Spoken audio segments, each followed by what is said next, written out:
അധ്യായമാണ് ചിന്തിച്ചുകൊണ്ടിരിക്കുന്നത്. First Corinthians chapter 12 അതിൻ്റെ 8-ാമത്തെ വാക്യം വരെ നമ്മൾ കഴിഞ്ഞ ക്ലാസ്സിൽ ചിന്തിച്ചു. കൃപാവരങ്ങളെ കുറിച്ച് പൗലോസ്ലീഹ പഠിപ്പിക്കുന്നതാണ് ഈ ഭാഗത്ത് നമുക്ക് കാണാൻ കഴിയുന്നത്. കൊരിന്ത്യ സഭയിൽ ഒത്തിരി പ്രശ്നങ്ങൾ ഉണ്ടായി. ഒന്നാമത് അവിടെ ഡിവിഷൻ ഉണ്ടായി, വിഭാഗീയത ഉണ്ടായി. അതുപോലെ ഇവിടെ ദുർനടപ്പുണ്ടായി. അതുപോലെ ഒരു സഹോദരൻ വേറൊരു സഹോദരനെതിരെ കോടതി കേസ് കൊടുക്കുന്ന അവസ്ഥയുണ്ടായി. വിഗ്രഹാർപ്പിതം ഭക്ഷിക്കുന്നതിനെ സംബന്ധിച്ച് തെറ്റായ ധാരണകളുണ്ടായി. അതിനെ അടിസ്ഥാനമാക്കി തന്നെ ബലഹീനെന്നും ബലവാനെന്നും ഉള്ള ഒരു കാറ്റഗറൈസേഷൻ പോലെ ഉണ്ടായി. ഇങ്ങനെ പല പ്രശ്നങ്ങളുണ്ടായി. പല പ്രശ്നങ്ങളൊന്നും പറ്റി പറഞ്ഞില്ല, ചില അഭിപ്രായ വ്യത്യാസങ്ങളൊക്കെ അവരുടെ ഇടയിൽ ഉണ്ടായി. അതിലൊരു പ്രധാന കാര്യമായിരുന്നു അവിടെ കൂടി വരവിലെ അതിൻ്റെ ക്രമം ചിട്ടയില്ലാത്ത പോലെ കൂടി ഒരു പെരുമാറുന്നത്. കർത്താവിൻ്റെ തിരുമേശ അതിൻ്റെ യോഗ്യതയനുസരിച്ച് ആചരിക്കുവാൻ കഴിയാത്ത ചില സാഹചര്യങ്ങൾ പോലും അവിടെ ഉണ്ടായി. അതുകൊണ്ട് കർത്താവിൻ്റെ മേശയെക്കുറിച്ചും പൗലോസ്ലീഹ അവിടെ വളരെ വ്യക്തമായി എന്നെ ഓർമ്മിപ്പിച്ചു.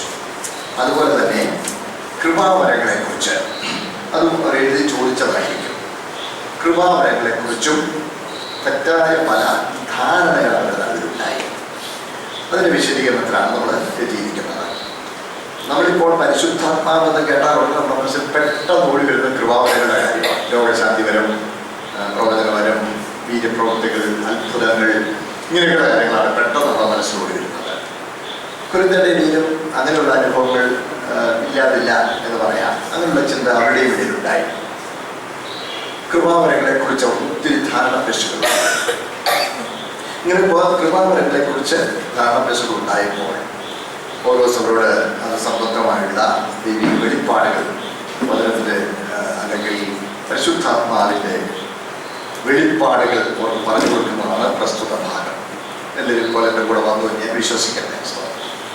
4-ാം വാക്യം മുതൽ കൃപാവരങ്ങൾ വ്യത്യാസമുണ്ട്, ആത്മാവ് ഒന്നത്രേ, ശുശ്രൂഷകൾ വ്യത്യാസമുണ്ട്, കർത്താവ് ഒരുവൻ, വീര്യപ്രവൃത്തികൾ വ്യത്യാസമുണ്ട്, എങ്കിലും എല്ലാവരിലും എല്ലാം പ്രവർത്തിക്കുന്ന ദൈവം ഒരുവൻ തന്നെ. എന്നാൽ ഓരോരുത്തന് ആത്മാവിന്റെ പ്രകാശനം പൊതു പ്രയോജനത്തിനായി നൽകണം. ഒരുത്തൻ ആത്മാവിനാൽ ജ്ഞാനത്തിന് ബദലും മറ്റൊരുത്തൻ അതേ ആത്മാവിനാൽ പരിജ്ഞാനത്തിന് ബദലും നൽകപ്പെടും. അത്രയും ഭാഗം നമ്മൾ കഴിഞ്ഞ ക്ലാസ്സിൽ ചിന്തിച്ചു.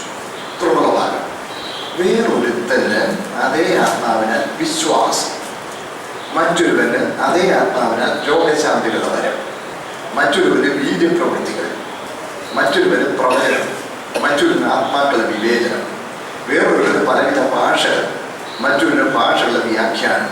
എന്നാൽ ഇത് എല്ലാം പ്രവർത്തിക്കുന്നത് താൻ ഇച്ഛിക്കും പോലെ അവനവന് അതത് വരെ പകുത്തു കൊടുക്കുന്ന ഒരേ ആത്മാവ് തന്നെ. അതിൻ്റെ താഴോട്ട് പിന്നെ അതിനുള്ള ഒരു അനാലജി, ഒരു ഉദാഹരണം കൂടി മനുഷ്യ ശരീരത്തിൻ്റെ അനാലജി എടുത്ത് പിന്നെയും കൂടുതൽ കാര്യങ്ങൾ വിശദീകരിക്കുകയാണ്. സ്തോത്രം. അതിൻ്റെ മുകളിൽ ഭാഗത്തേക്ക് 9-ാം വാക്യത്തിലേക്ക് നമുക്ക് തിരിയാണ്. വേറൊരുത്തൻ അതേ ആത്മാവിന് വിശ്വാസം. പ്രിയമുള്ളവരെ, പരിശുദ്ധാത്മാവിനാൽ നമ്മൾ അനുഭവിക്കുന്ന വിവിധ അനുഭവങ്ങളുണ്ട്. പരിശുദ്ധാത്മാവിൽ നമ്മൾ അനുഭവിക്കുന്ന വിവിധ അനുഭവങ്ങളുണ്ട്. ഒന്ന് ആത്മാധിവാസം, പരിശുദ്ധാത്മാവിൽ അധിവസിക്കണം. 2 ആത്മനിറവ്. നാം ഒരു പ്രതിസന്ധി അഭിമുഖീകരിക്കുമ്പോൾ ആ പ്രതിസന്ധി അതിനെ അഭിമുഖീകരിച്ച് തരണം ചെയ്യുവാൻ നമ്മെ പ്രാപ്തന്മാരാക്കുന്ന നിലയിലുള്ള പ്രത്യേകമായ ആത്മാവിനെ ഇടപെടലാണ് ആത്മനിറവ്. പിന്നെ ആത്മസ്നാനം. സ്നാനം എന്ന് പറയുമ്പോൾ തന്നെ ആ വാക്കിൽ തന്നെ മരണമടക്കം ഉയർത്തും. ഈ 3 ആശയങ്ങളാണ്. അപ്പോൾ നമ്മൾ പഴയ പാപജീവിതത്തിന് മരിച്ച് ക്രിസ്തുവിൽ മറഞ്ഞ് ക്രിസ്തുവിനോട് ഉയർത്ത് ക്രിസ്തുവിൽ പുതിയ സൃഷ്ടിയായി ജീവിക്കുവാൻ നമ്മളെ പ്രാപ്തനാക്കേണ്ടതിന് പരിശുദ്ധാത്മ പ്രത്യേക നിലകളിൽ വ്യാപരിക്കുന്ന അനുഭവമാണ് ആത്മസ്നാനം എന്നതുകൊണ്ട് ഉദ്ദേശിക്കപ്പെടുന്നത്. അടുത്തത് അഭിഷേകം. അഭിഷേകം എന്ന് പറയുമ്പോൾ തന്നെ നമുക്കറിയാം അതൊരു സ്റ്റാറ്റസ്, ഒരു പൊസിഷനിൽ, ഒരു പദവിയുള്ള നിയമനവുമായി പ്രധാനമായി ബന്ധപ്പെട്ടിരിക്കുകയാണ്. ഒരു പദവിയിലൊരു നിയമനം. നമ്മളെ രാജകീയ പുരോഹിത വർഗവും വിശുദ്ധ വംശവും സ്വന്തം ജനവുമായി നിയമിച്ചിരിക്കുകയാണ്. ആ അഭിഷേകം, അതുപോലെ അഭിഷേകം എന്നുള്ളത്, ആ നിയമനം എന്നുള്ളത് പദവിയിലുള്ള നമ്മുടെ അവരോധനം എന്ന നിലയിൽ നമുക്കത് മനസ്സിലാക്കുമ്പോൾ തന്നെ അതാണ് യോഹന്നാന്റെ 1-ാം ലേഖനം നമ്മൾ വായിക്കുന്നു.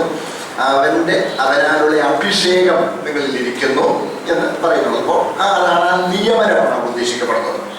അതുപോലെ അപ്പോൾ അഭിഷേകം എന്നുള്ളതിന് അതാത് സമയങ്ങളിൽ ദൈവത്തിന്റെ പരിശുദ്ധാത്മാവ്, ദൈവം നമുക്ക് നിയമിച്ചു തരുന്ന ശുശ്രൂഷകൾ, അതാത് സമയങ്ങളിൽ ദൈവം നമ്മെ നിയമിച്ചാക്കുന്ന ശുശ്രൂഷകൾ, ആ ശുശ്രൂഷകൾക്ക് അനുസരിച്ചുള്ള ഒരു നിയോഗവും തദനുസൃതമായുള്ള ശക്തീകരണവും, അതും അഭിഷേകം എന്നതിൽ നമുക്ക് ഗ്രഹിക്കുവാൻ കഴിയും.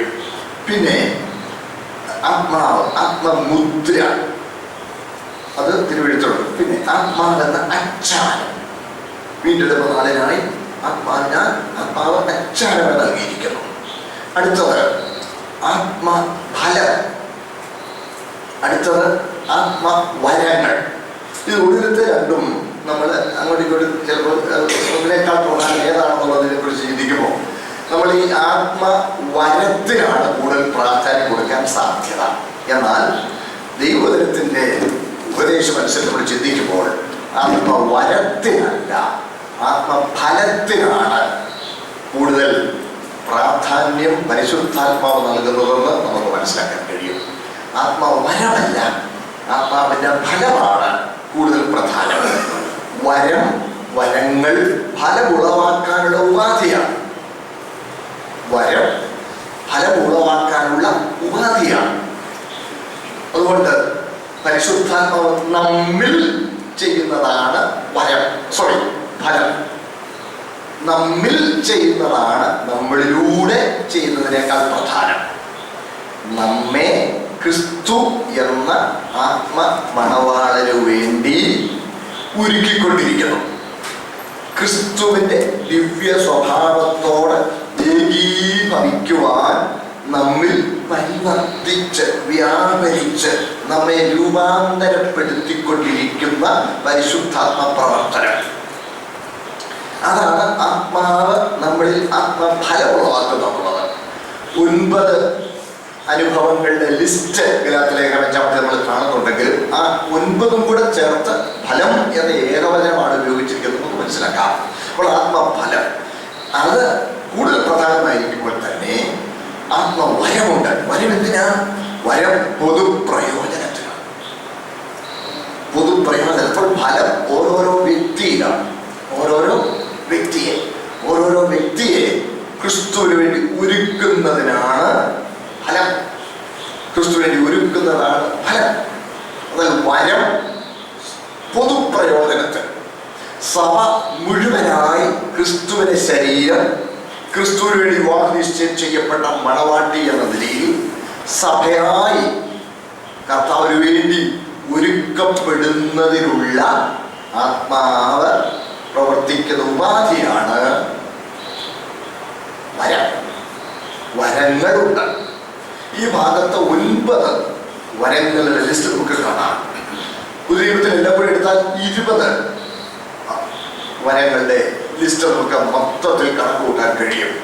അപ്പൊ ഇവിടെ കഴിഞ്ഞ ആഴ്ചയിൽ നമ്മൾ കണ്ട ജ്ഞാനത്തിന്റെ വരം, ജ്ഞാനത്തിന്റെ വചനം എന്ന വരം, പരിജ്ഞാനത്തിന്റെ വചനം എന്ന വരം.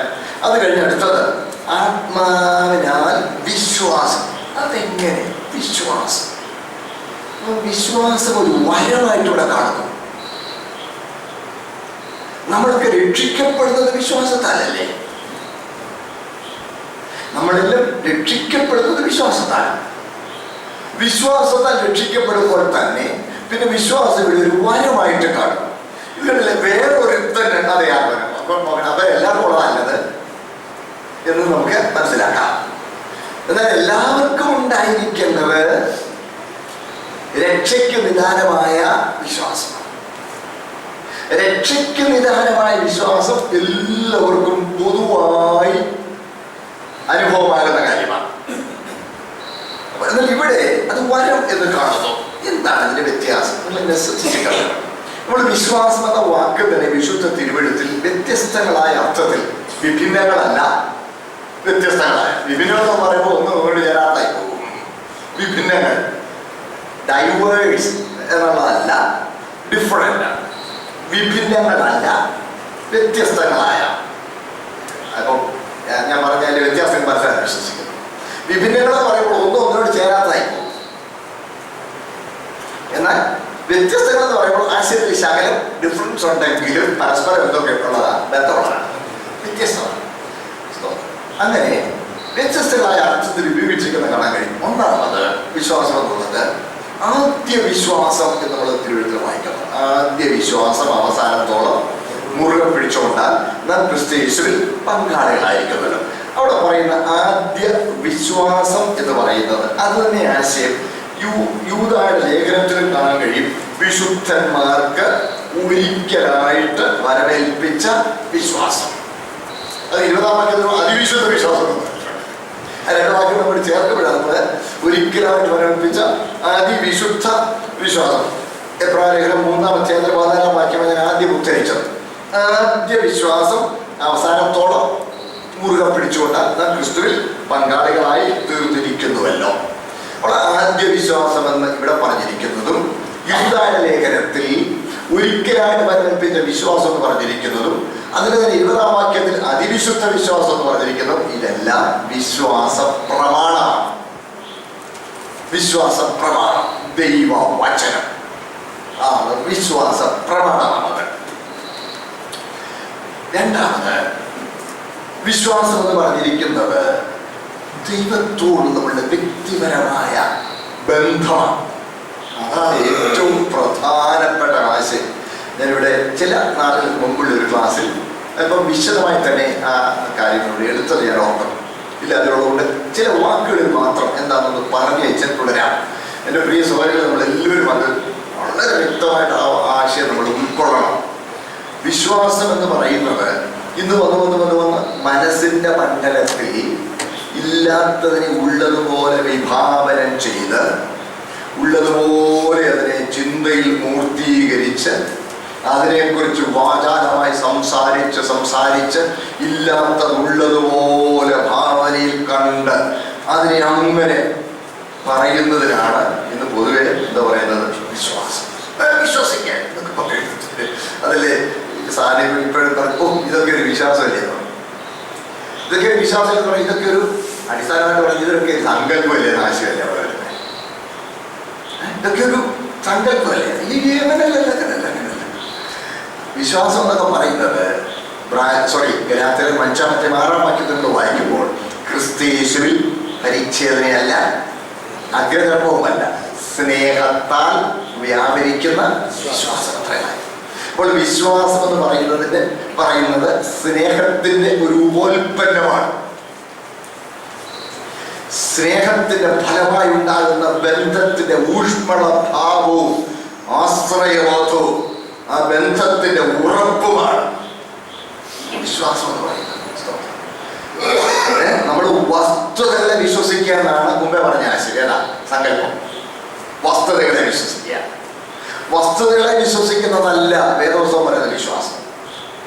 അത് മനസ്സിന്റെ ശക്തി കൊണ്ട് ഇല്ലാത്തത് ഉള്ളതുപോലെ ഭാവനയിൽ കണ്ട് ഉള്ളതുപോലെ അതാണ് visualise and realise, name it and claim it എന്നൊക്കെ പറയുന്നത്. അത് മനഃശാസ്ത്രപരമായിട്ടുള്ള ഒരു മേഖലയിൽ നിൽക്കുന്നതാണ്. അത് ബുദ്ധിസമാണ്, ഷിൻറ്റോയിസം എന്നൊക്കെ പറയും.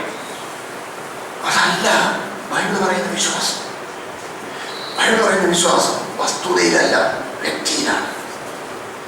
ദൈവം എന്ന വ്യക്തിയെ ഞാൻ വിശ്വസിക്കുന്നു.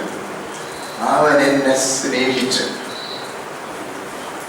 തന്നെത്താൻ എനിക്ക് വേണ്ടി ഏൽപ്പിച്ചു തന്നെത്താൻ എനിക്ക് വേണ്ടി ഏൽപ്പിച്ചു തരുവാൻ തക്കവണ്ണം എന്നെ സ്നേഹിച്ചവൻ എനിക്ക് പകരം മരിക്കുവാൻ തന്നെത്താൻ സമർപ്പിക്കുവാൻ തക്കവണ്ണം എന്നെ കരുതിയവൻ എന്റെ ജീവിതത്തിൽ ദോഷമായി ഒന്നും ചെയ്യില്ല. അങ്ങനെ ആ ദൈവത്തിന്റെ സ്നേഹത്തെയും നന്മയെയും കരുതലിനെയും മാറ്റമില്ലായ്മയെയും തെറ്റിക്കൂടായ്മയെയും ദൈവത്തിൻ്റെ ആ നന്മയുടെ വല്ലഭത്വത്തിന്റെ തികവ, അതിനെക്കുറിച്ചുള്ള വ്യക്തമായ ഉറപ്പിന്റെ ഫലമായി ഉണ്ടാകുന്ന ആ വ്യക്തിബന്ധത്തിന്റെ ഊഷ്മളഭാവമാണ്.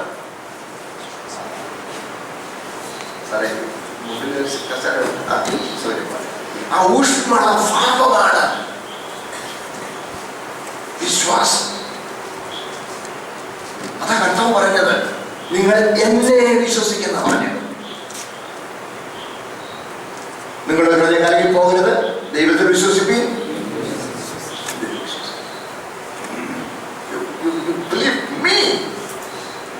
നീ എന്നെ വിശ്വസിക്കും. അതാണ് പൗലോസ് ശ്രീരാമ പറയുന്നു, 2 തിമോത്തി 1:12, ഞാൻ വിശ്വസിച്ചിരിക്കുന്നു, ഞാൻ അവൻ എന്റെ ഉപനിധി. നമ്മൾ പറയുമ്പോ നീ എന്നെ ഒന്ന് വിശ്വസിക്കുന്ന പറയുമ്പോ അല്ല, ആ വ്യക്തിബന്ധമല്ലേ അവിടെ. അങ്ങനെ നമ്മൾ ദൈവത്തെ വിശ്വസിക്കും. അതാണ് വിശ്വാസം എന്നത് ഏറ്റവും ബേസിക് ആയിട്ടുള്ള ആശയം. അത് പറഞ്ഞു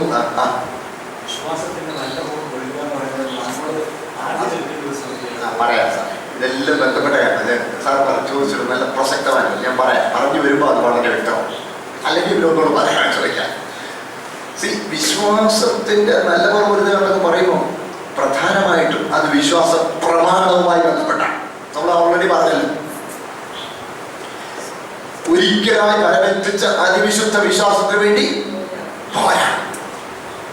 ഇതായി പറഞ്ഞില്ലേ, ഒരിക്കലായിട്ട് ഫലമെത്തിച്ച വിശ്വാസം, വിശ്വാസ പ്രമാണത്തെ ചോദ്യം ചെയ്യുന്നവരുണ്ടാവും. സംഭവമുണ്ട്, നമുക്ക് പലപ്പോഴും ഉണ്ടല്ലോ ഈ ബേസിക് ആയിട്ടുള്ള ചില കാര്യങ്ങളിൽ കൃത്യതയില്ലാതെ പോകുന്നതുകൊണ്ട് ബാക്കി ഒത്തിരി അബദ്ധങ്ങൾ വരും. ഞാൻ ഒന്നുകൂടെ പറയാം, അടിസ്ഥാനപരമായ ബേസിക് കാര്യത്തെ കുറിച്ച് കൃത്യതയിൽ അറിയാം, കാര്യങ്ങളെല്ലാം അറിയാം. പക്ഷെ ചിലപ്പോൾ അതിൻ്റെ ഒരു ബേസിക് പോയിന്റ് അതിന്റെ കൃത്യത എന്ന് പറയുന്നത്. ഫോർ എക്സാമ്പിൾ, കഴിഞ്ഞ ദിവസം ഞാൻ പറഞ്ഞു, പലപ്പോഴും ഇപ്പൊ നമുക്ക് ഇവൻ പ്രസംഗർക്ക് പോലും ഒന്ന് അബദ്ധം വന്നു എനിക്ക് സംശയം തോന്നി പോകുന്നു.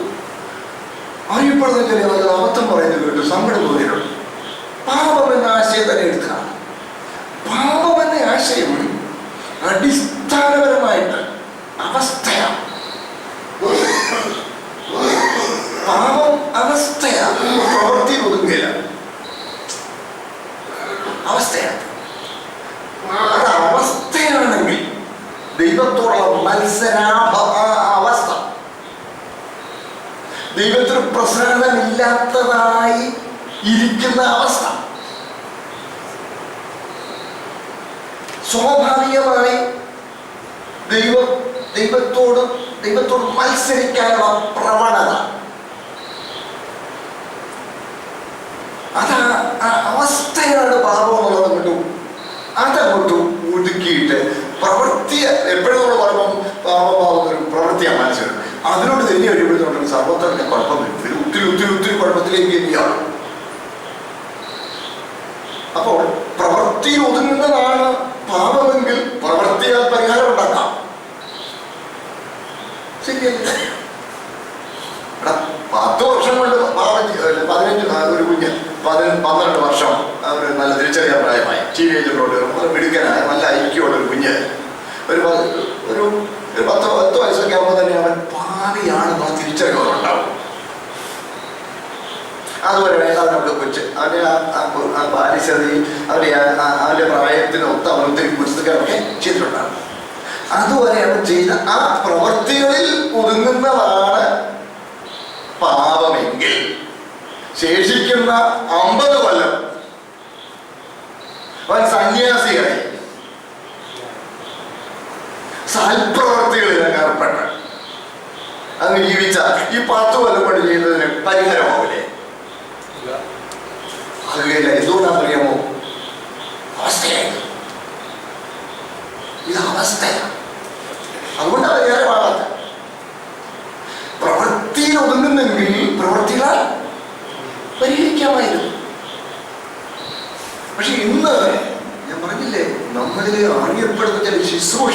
പോലും ഈ അടിസ്ഥാന കാര്യത്തിൽ അബദ്ധം പറയുകയാണ്. അവിടെ തെറ്റാണ്. നമ്മൾ ഞാൻ പരസ്യമാണ്, പേര് പറയുന്നില്ല, നിങ്ങൾക്ക് വ്യക്തമാക്കി വെച്ച പേര് കുഴപ്പമില്ല. ഇത് ഈ ഏറ്റവും ബേസിക് കാര്യത്തിൽ തെറ്റുമ്പോൾ ബാക്കി ഒത്തിരി തെറ്റുകൾ എൻ്റെ കൂടെ വരും. ഞാൻ പറഞ്ഞു വരുന്നത് ബേസിക് കാര്യത്തിൽ തെറ്റരുത്. ബേസിക് പ്രമാണം, വിശ്വാസ പ്രമാണം, അത് ബേസിക്കാണ്. അതിനായിട്ട് പോരാടിക്കോണം. എന്തിനാണെന്നറിയോ? അതിന് എതിർക്കും. സ്ലൈറ്റ് ഡീവിയേഷൻ, ചെറിയൊരു ഡീവിയേഷൻ ഉണ്ടായാൽ നമുക്കിങ്ങനെ പറയാം, ഡീവിയേഷൻ പോലും പറയാൻ പറ്റില്ല, ഒരു ഫ്രാക്ഷൻ എന്നൊക്കെ പറയാം. പാരലൽ ലൈൻസിനെ കുറിച്ച് നമുക്കറിയാം. How are parallel lines defined? Extend them through eternity, they don't meet. നിത്യകാലം നീട്ടിക്കൊണ്ട് പോയാലും ഈ ലൈൻസ് എന്ത് ചെയ്യില്ല, മീറ്റ് ചെയ്യത്തില്ല. അങ്ങോട്ട് നീട്ടിയാൽ അതൊന്നും പോലും ഇങ്ങോട്ട് നീട്ടിയാൽ ചേർത്തില്ല. They continue. അതാണ് പാരലൽ ലൈൻസ് എന്ന് പറയുന്നത്. അതിനകത്തൊരു തലമുറയുടെ വ്യത്യാസം, ജസ്റ്റ് ഒരു തലമുടിയുടെ വ്യത്യാസം. ഒരു ലൈൻ ഉണ്ടായിച്ചാൽ മതി.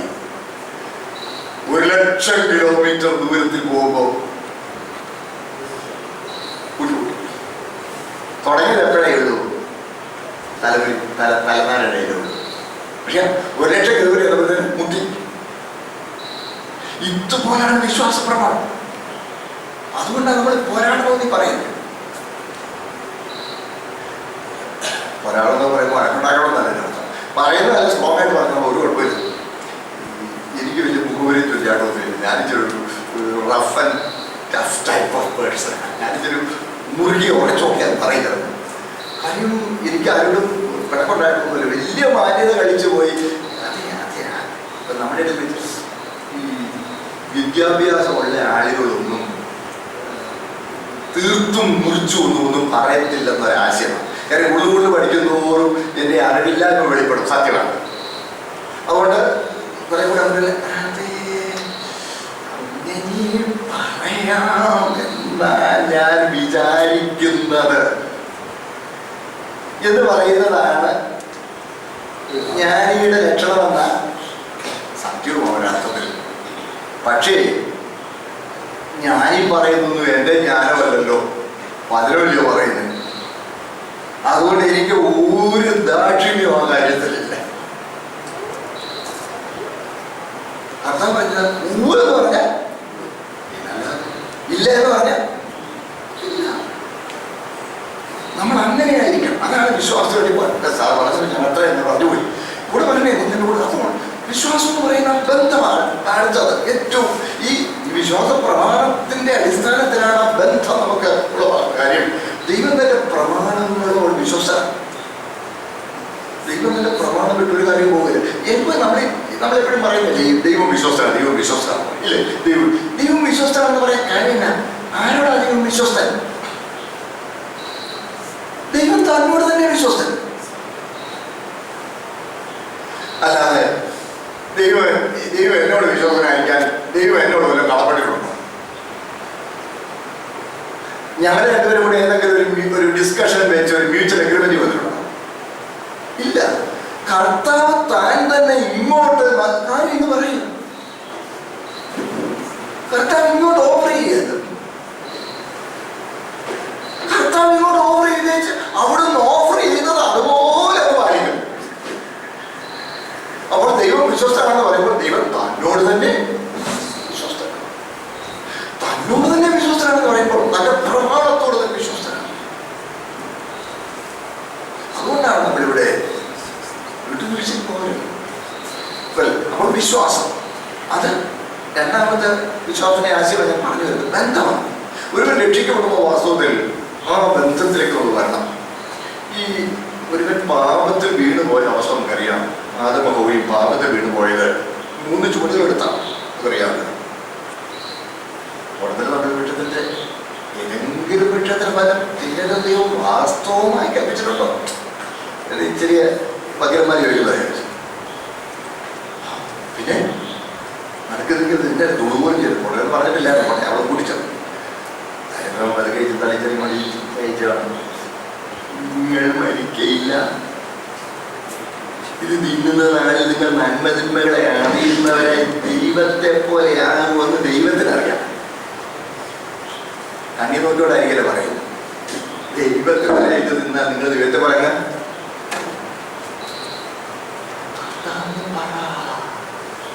ഹവ്വ സംശയിച്ചു.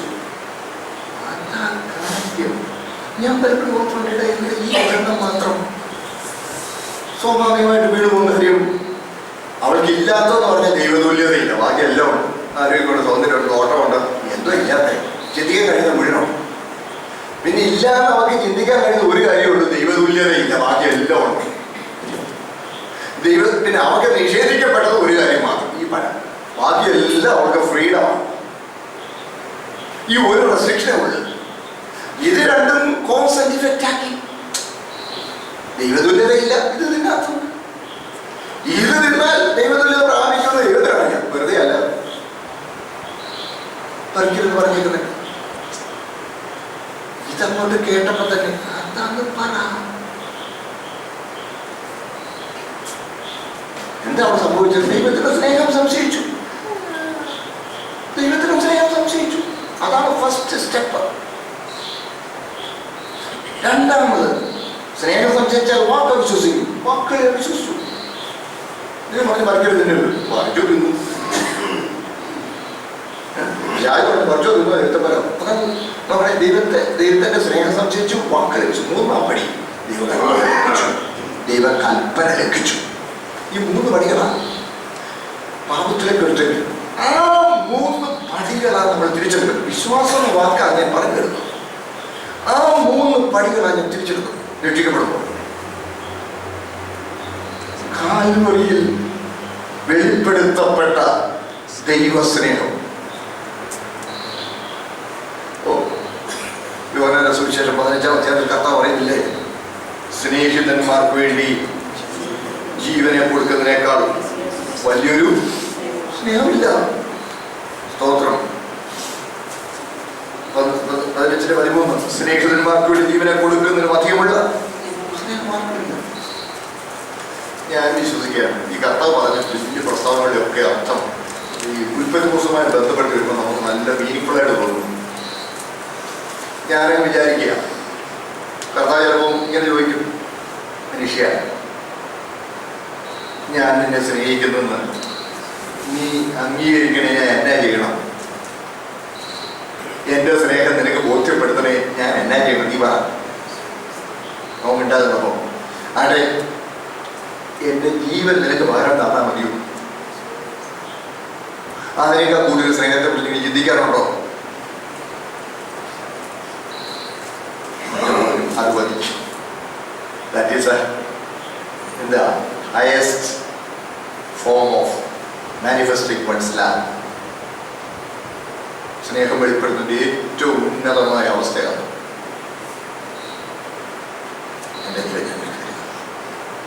ഒരർത്ഥത്തിൽ നമുക്ക് ഉൽപ്പത്തി ദിവസമായി ചേർത്താൽ ഇങ്ങനെ പറയാം, ഹേ മനുഷ്യ, നീ എന്റെ സ്നേഹം സംശയിച്ചല്ലേ ഇറങ്ങിപ്പോയി. എന്റെ സ്നേഹം നിനക്ക് വെളിപ്പെടുത്തി തരാൻ എന്ത് വേണമെന്ന് നീ പറ. നിനക്ക് പകരം ധരിച്ചാൽ മതിയോ? മറ്റു പറഞ്ഞു മണി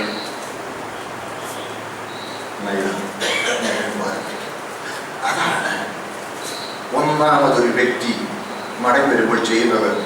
കാൽവരിയിൽ വെളിപ്പെടുത്തപ്പെട്ട ദൈവസ്നേഹത്തെ ഹൃദയപൂർവ്വം അംഗീകരിക്കുക. 2, അവന്റെ വചനം അതുപോലെ വിശ്വസിക്കും. 3, അവിടെ നിന്ന് കൽപ്പിച്ചാലും അത് ചെയ്യാൻ ഞാൻ എന്നെ സമർപ്പിക്കുന്നു. ഈ 3 ചുവട്, അതാ ബന്ധമാണ്. രക്ഷിക്കപ്പെടുമ്പോൾ ഒരുവൻ ആ ബന്ധത്തിലേക്ക് വരികയും വിശ്വസിക്കുന്ന പറഞ്ഞ തലയുടെ വസ്തുത സംബന്ധിച്ചാൽ പോരാ. ഒരു വിശ്വാസ പ്രമാണം ആവർത്തിച്ച് 700 പ്രാവശ്യം ചൊല്ലിയതുകൊണ്ടും വിശ്വാസം രക്ഷിക്കപ്പെടുക. Jesus is a historic person. ചരിത്രത്തിൽ ജീവിച്ചിരുന്ന ഒരു ചരിത്ര പുരുഷനാണ് എൻ്റെ ഗുരു കർത്താവ്. അതെ, എല്ലാവരും സമ്മതിക്കും, ചരിത്രം ജീവിച്ചിരുന്ന ആളാണ്. ഭക്തനാണ്, നല്ലവനാണ്. അതിനേക്കാൾ കൂടി പറയും, ലോകം കണ്ടിട്ടുള്ളതിലേക്ക് മനുഷ്യകുലത്തിലേക്ക് ഏറ്റവും ദിവ്യനായിരുന്നു. വീണ്ടും ഉപദേശമാണ്. എന്നോട് പറഞ്ഞിട്ടുണ്ട്, ദൈവവിശ്വാസം അല്ലാത്തവരും പറഞ്ഞിട്ടുണ്ട്. കൊള്ളാം, ഐഡിയൽ പേഴ്സണാലിറ്റി കൊള്ളാം, മാതൃകാ പുരുഷനാണ്, ചരിത്രപുരുഷനാണ്. അവൻ മരിച്ചു, അവൻ കൊല്ലപ്പെട്ടു എന്നുള്ളതാണ് മനുഷ്യൻ എത്ര നീചനാണെന്നുള്ളത് വെളിപ്പെടുത്തുന്ന ഏറ്റവും വലിയ സംഭവം. എല്ലാവരും എൻ്റെ കൂടെ ഉണ്ടോ? ഇപ്പോൾ ഞാൻ ഒന്നുകൂടെ പറയാം. എന്നോട് ഒരിക്കലും ഒരു അറിയപ്പെടുന്ന ഒരു വലിയ പണ്ഡിതനും ജ്ഞാനിയുമായ വലിയൊരു മനുഷ്യനാണ്. പരസ്യമാണ് പേര് പറയുന്നില്ല. Great academician, acknowledged as a great man in the society. പക്ഷെ അദ്ദേഹം രക്ഷിക്കപ്പെട്ട ആളല്ല, മറ്റൊരു മതസ്ഥനാണ്. വളരെ പ്രാവശ്യം ഞാൻ അദ്ദേഹത്തോട് സൂചിച്ചാൽ പറഞ്ഞു. ഒരു ദിവസം അദ്ദേഹം എന്നോട് പറയുക, Thomas, I do agree. Jesus was the greatest person ever born on this earth. ഈ ഭൂമിയിൽ ജനിച്ച് ഏറ്റവും മാന്യനും ശ്രേഷ്ഠനും യേശുവാണ് ഞാൻ അംഗീകരിക്കുന്നു. അടുത്തൊരു കാര്യം കൂടി, ആ യേശുവാണ് ഏറ്റവും ഹീനമായി ഇവിടെ കൊല്ലപ്പെട്ടതെന്ന് ഞാൻ അംഗീകരിക്കുന്നു. കുറ്റമില്ലെന്ന് പറഞ്ഞേച്ച് ഏറ്റവും ഘോര മരണം മരിച്ചത് അവനാണ്, സമ്മതിക്കുന്നത്. മനുഷ്യൻ, ഞാൻ ഉൾപ്പെട്ട മനുഷ്യ സമൂഹം എത്ര നീചന്മാരാണെന്നുള്ളത് വെളിപ്പെടുത്തുന്നത്, അദ്ദേഹം പറഞ്ഞ വാക്ക് പറയാം, വെളിപ്പെടുത്തുന്നത് ഹിരോഷിമയിൽ ആറ്റം വിട്ടെന്നുള്ളതല്ല,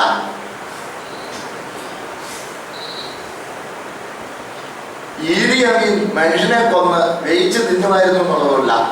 ഈദി അമീൻ പണ്ട് പറഞ്ഞില്ല, ഏറ്റവും രുചിയുള്ള മാംസം മനുഷ്യന്റെ മാംസം. അദ്ദേഹത്തോട് പറയുക, ഹിരോഷിമയിൽ അനുഭവം കിട്ടുന്നുള്ളതല്ല മനുഷ്യൻ എത്ര നീചനാണെന്ന് വെളിപ്പെടുന്നു.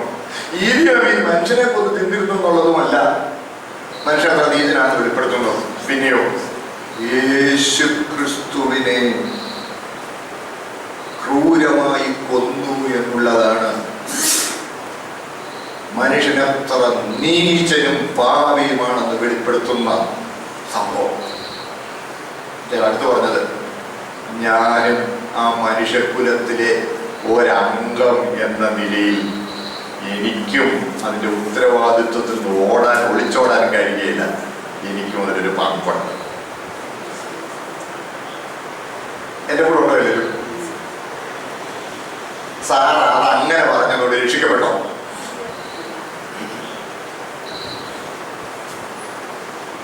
എത്ര സത്യങ്ങളാണ് അദ്ദേഹം പറഞ്ഞത്.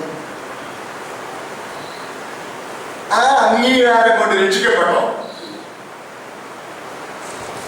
ഇല്ല. അത് വിശ്വാസമല്ലയോ? അത് വസ്തുതകളാണ്. വസ്തുതകൾ മനസ്സുകൊണ്ട് അംഗീകരിക്കുക. വസ്തുതകൾ മനസ്സുകൊണ്ട് അംഗീകരിച്ചാൽ പോരാ, ഹൃദയം കൊണ്ട്.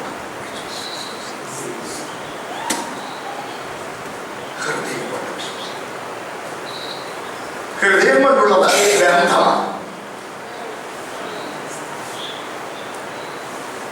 അപ്പോൾ രക്ഷയ്ക്ക് നിദാനമാകുന്ന വിശ്വാസം ദൈവത്തോടുള്ള വ്യക്തിബന്ധമാണ്.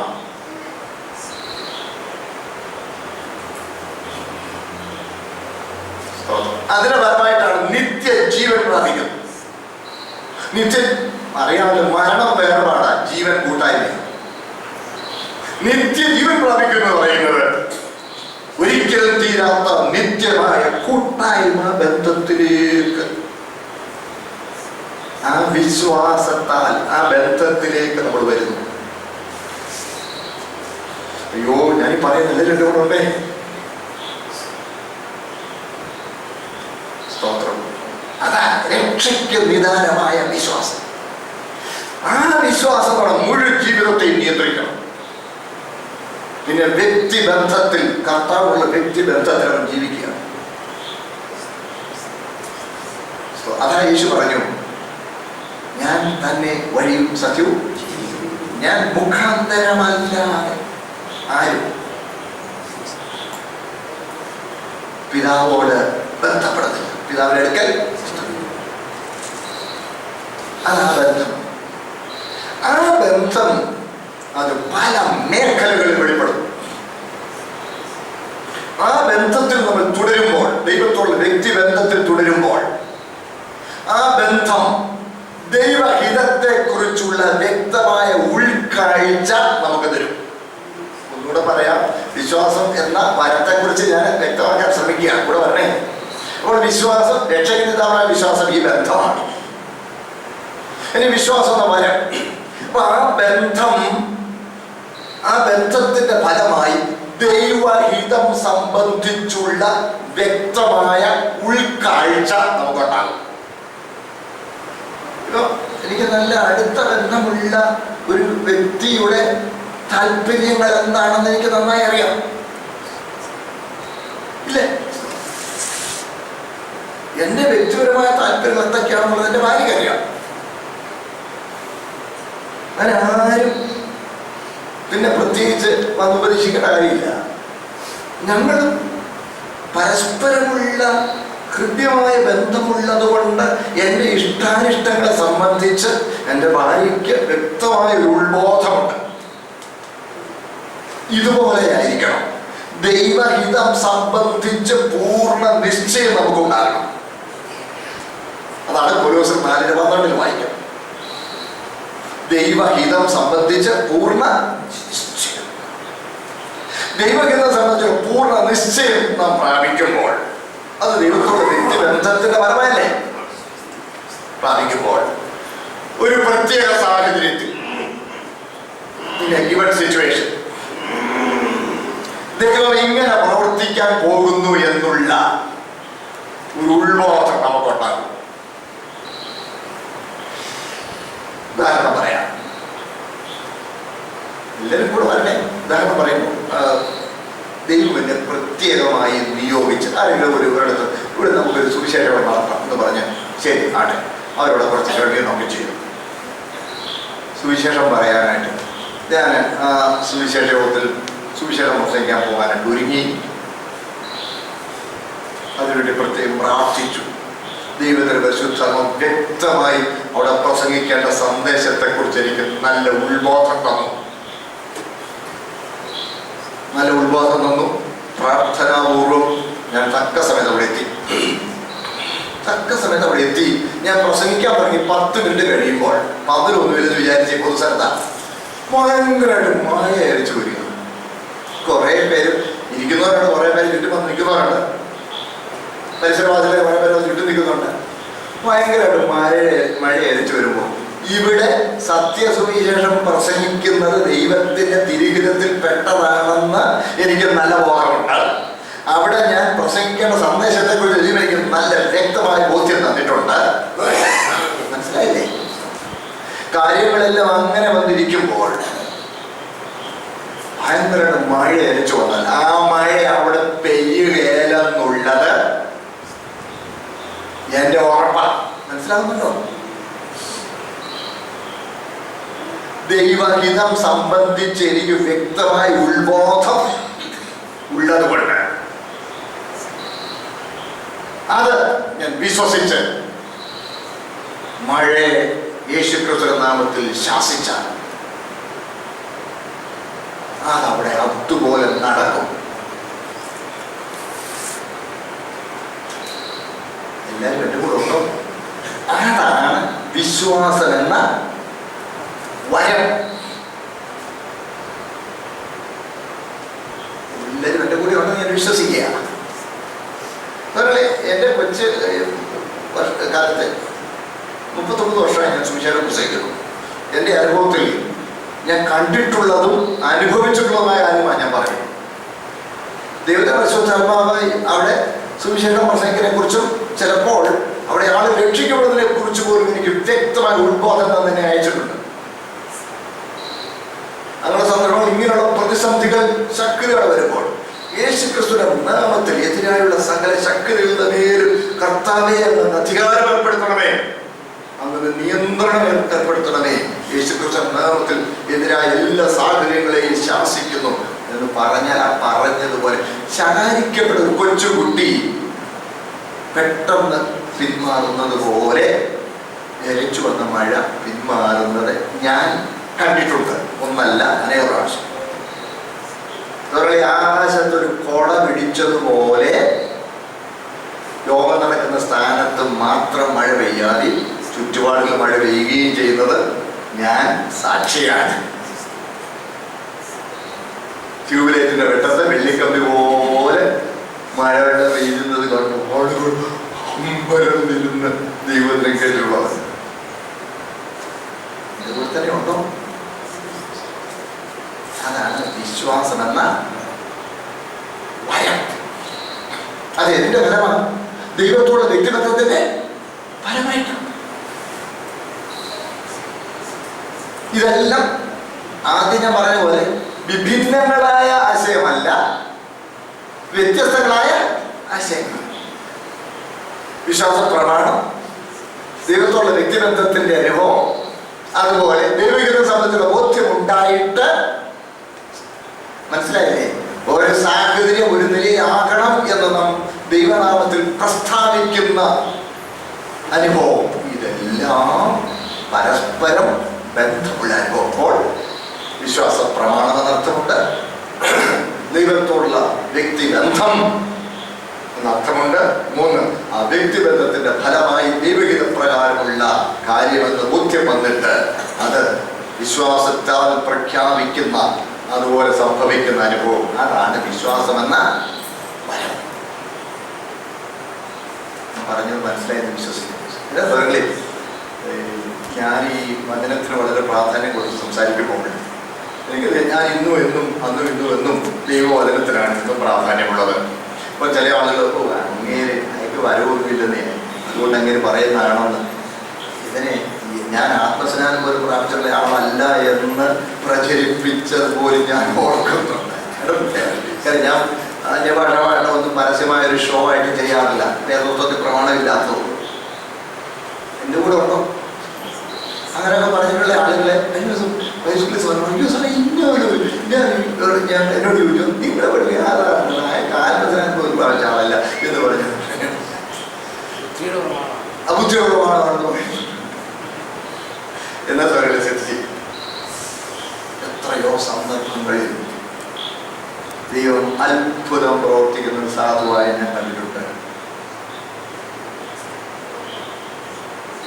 അത്ഭുത രോഗസൗഖ്യം, അത്ഭുതകരമായ വിടുതൽ. പക്ഷേ പിറ്റേ ദിവസം ആ രോഗസൗഖ്യം പ്രാപിച്ചതിനെ കൊണ്ടു നടന്ന് പ്രദർശന വസ്തുവാക്കി സാക്ഷ്യം പറയിപ്പിച്ച് ടിവിയിലും റേഡിയോയിലും മനസ്സിലാവും അച്ചടിച്ചു വിടുന്നത് ദൈവദിനത്തിന്റെ പ്രമാണത്തിന് ചേർന്ന കാര്യം അല്ല.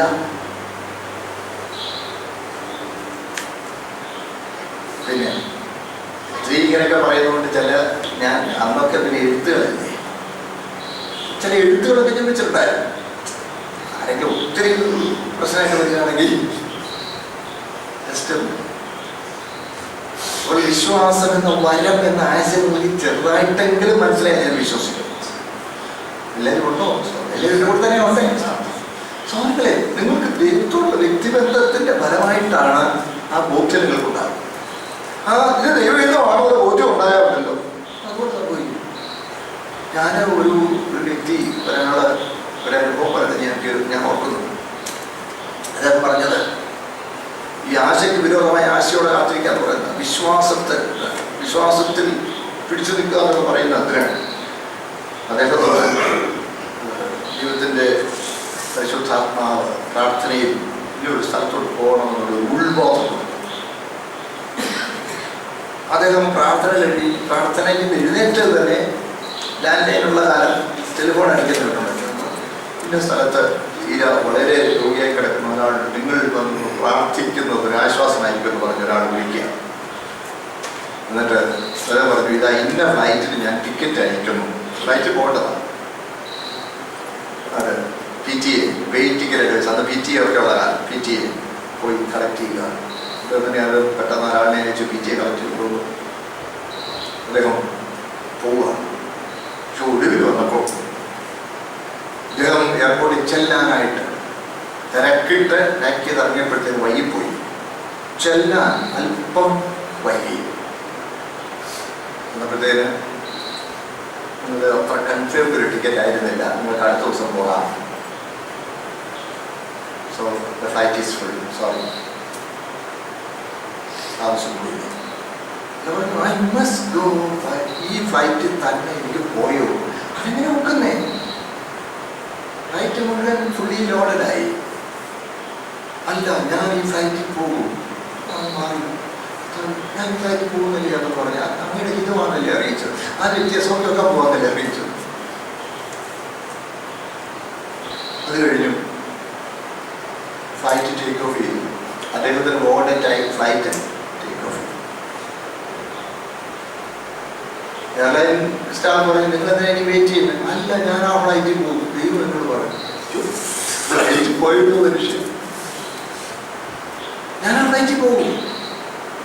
ദൈവം പറഞ്ഞാൽ മാറില്ല.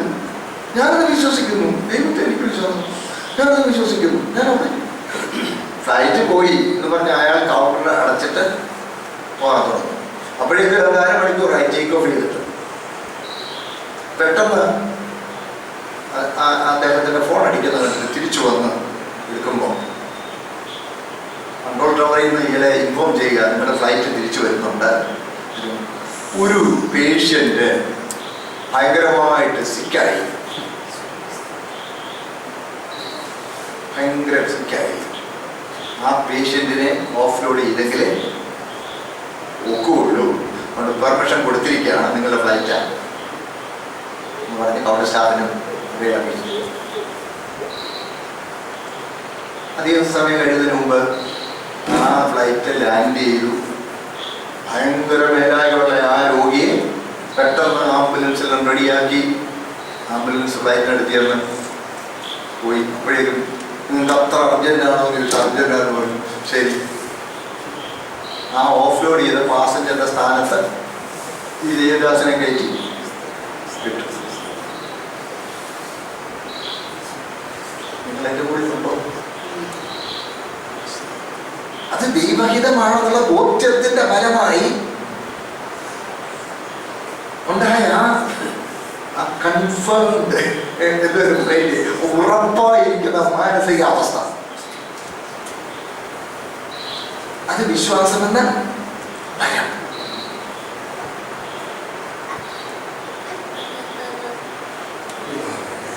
വിശ്വസിക്കുന്നു. അത് എന്തിന്റെ ഫലമായിട്ടാ?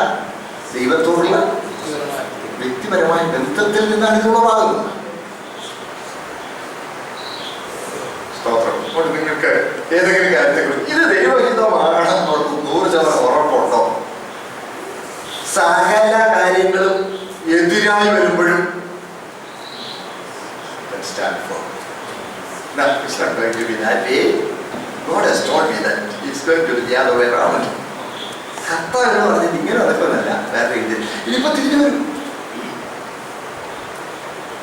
ടേക്ക് ഓഫ് ചെയ്തിട്ട് 1/2 മണിക്കൂറായ ഫ്ലൈറ്റിൽ ഇങ്ങനെ പോകുമെന്ന് പറഞ്ഞാൽ അതാണ് ആശയ്ക്ക് വിരോധമായി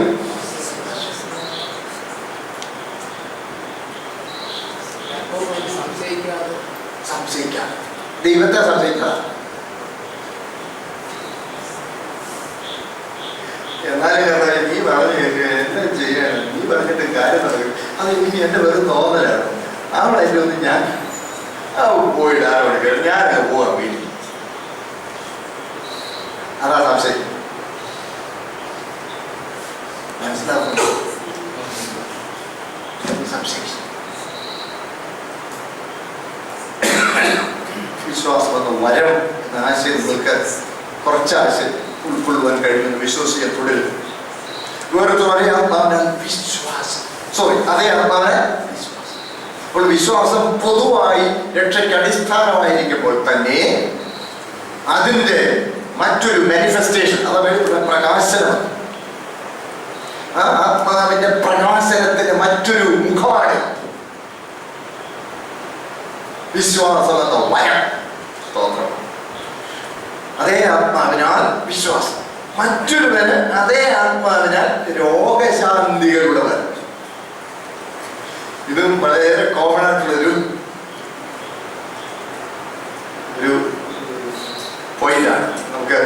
തീർച്ചയായിട്ടും അറിയേണ്ടതാണ്.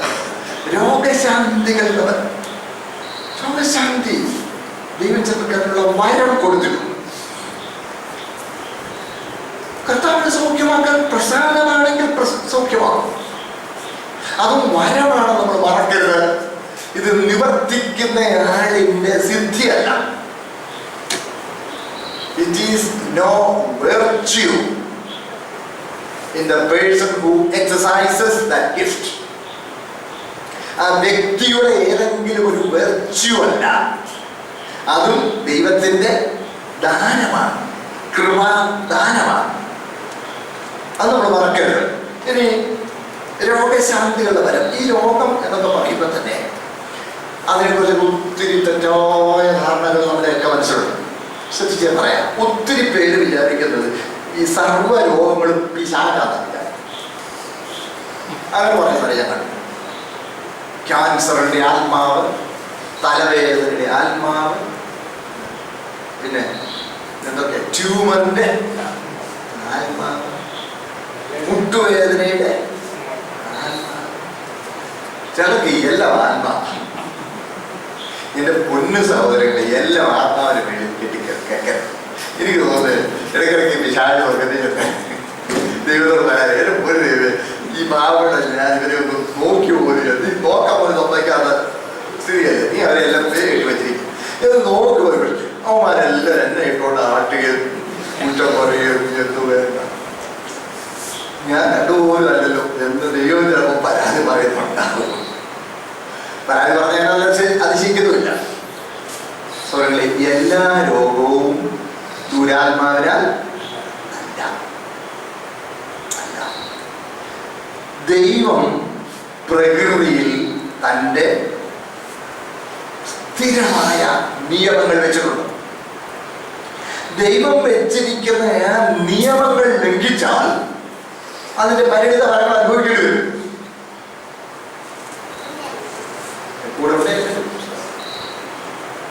ഈ പ്രകൃതിയിൽ ദൈവം ഈ ഭക്ഷണത്തിന് വെച്ചിരിക്കുന്ന ചില ക്രമമൊക്കെയാണ്. ഇന്നത്തെ മിക്കവാറുള്ള അസുഖങ്ങളിലൊക്കെ ഒരു പ്രധാന കാരണം എന്ന് പറയുന്നത് ഫുഡ് ഹാബിറ്റിലുണ്ടായിരിക്കുന്ന ചില ഇംബാലൻസസ് ആണ്. അങ്ങനെയൊക്കെ പറയുമ്പോൾ നിങ്ങൾക്ക് ബുദ്ധിമുട്ട് തോന്നരുത്. വേദോസം പരിശോധിച്ചാൽ ആദ്യം ദൈവം മനുഷ്യനെ തിന്നാൻ കൊടുത്തിരുന്നത് ഫ്രൂട്ട്സും നട്ട്സും ബൈബിളിലുണ്ട്. ഉൽപ്പത്തി പുസ്തകത്തിലുണ്ട്. വിത്തുള്ള സകല വൃക്ഷങ്ങളും അവയുടെ ഫലവും ഞാൻ നിനക്ക് ആഹാരമായി. ദൈവം മനുഷ്യന് ആദ്യം ഒറിജിനലി കൊടുത്തത് ഫ്രൂട്ട്സും നട്ട്സുമാണ്. അത് കഴിഞ്ഞു പാപം ചെയ്ത് കഴിഞ്ഞപ്പോൾ എന്നിട്ട് ഇലയൊക്കെ ആർക്കാൻ തുടങ്ങിയ മൃഗങ്ങൾക്ക്. അവരുടെ കാര്യം തന്നെ ഞാൻ പറയുന്നത്. ഈ ഇലയെല്ലാം മൃഗങ്ങൾക്ക് ദൈവം ഭക്ഷണമായിട്ട് കൊടുത്ത എൻ്റെ ഒന്നാമത്തെ 29 വാക്യം, ഭൂമിയിലെങ്ങും വിത്തുള്ള സസ്യങ്ങളും വൃക്ഷത്തിന്റെ വിത്തുള്ള ഫലം കായ്ക്കുന്ന സകല വൃക്ഷങ്ങളും ഇതാ ഞാൻ നിങ്ങൾക്ക് തന്നിരിക്കുന്നു, അവ നിങ്ങൾക്ക് ഫ്രൂട്ട്സ് ആൻഡ് നട്ട്സ്. എന്നിട്ടോ അടുത്ത കണ്ടില്ലേ, ഭൂമിയിലെ സകല മൃഗങ്ങൾക്കും ആകാശത്തിലെ എല്ലാ പർവ്വതങ്ങൾക്കും ഭൂമിയിൽ ജനിക്കുന്ന സകല ഭൂജല ജന്തുക്കൾക്കും ആഹാരമാണ്. പച്ച സസ്യമൊക്കെ ഞാൻ മൃഗങ്ങൾക്കാണ് ഇല കൊടുത്തത്. പക്ഷെ പാപം ചെയ്ത് വരുമ്പോൾ മൂന്നാമത്തെ വരും, ഭൂമി നീ അധ്വാനിച്ചാൽ ഭൂമി അതിനെ കുറിച്ച് നിനക്ക് തരില്ല. മുള്ളും പാറക്കാരെയും നിനക്ക് ജനിക്കും. അതിന്റെ 3-ാമത്തെ 18-ാം വാക്യം, മുള്ളും പാറക്കാരെയും നിനക്കത് മുളയ്ക്കും, വയലിലെ സസ്യം നിനക്ക്. അടുത്തുണ്ട്, വയലിലെ സസ്യം നിനക്ക് മൃഗത്തിന് കൊടുത്തത് നീ ഇരുന്നോളാം. കാര്യം എന്താണെന്നറിയാമോ? ഭൂമിക്ക് പുഷ്ടിയില്ല. ആദ്യം ഉണ്ടാകുന്ന പുഷ്ടി പാപനിമിത്തം നഷ്ടപ്പെട്ടു. ആദ്യം ഉണ്ടായിരുന്ന പുഷ്ടി പാപനിമിത്തം നഷ്ടപ്പെട്ടപ്പോൾ ഫ്രൂട്ട്സും നട്ട്സും തിന്നാൻ തികയും. തന്നെയല്ല, ഞാൻ നിനക്ക് കഷ്ടവും ഗർഭധാരണവും വർദ്ധിപ്പിക്കുമെന്ന് പറഞ്ഞു. എന്ന് പറഞ്ഞാൽ അതിനെക്കുറിച്ച് മൂലകൃതി എല്ലാം പരിശോധിച്ചിട്ട് ചില കമന്റേറ്റേഴ്സ് തന്നിരിക്കുന്ന എക്സ്പ്ലനേഷൻസും ഇന്റർപ്രിട്ടേഷൻസ് ഉണ്ട്. അതിലാണ് പറയുന്നത് കഷ്ടവും ഗർഭധാരണവും വർദ്ധിപ്പിക്കും എന്ന് പറഞ്ഞിരിക്കുന്നത്. ഗർഭധാരണവും വർദ്ധിപ്പിക്കും എന്നാണ് പറഞ്ഞത്. എന്ന് പറഞ്ഞാൽ the frequency of possible pregnancies was increased.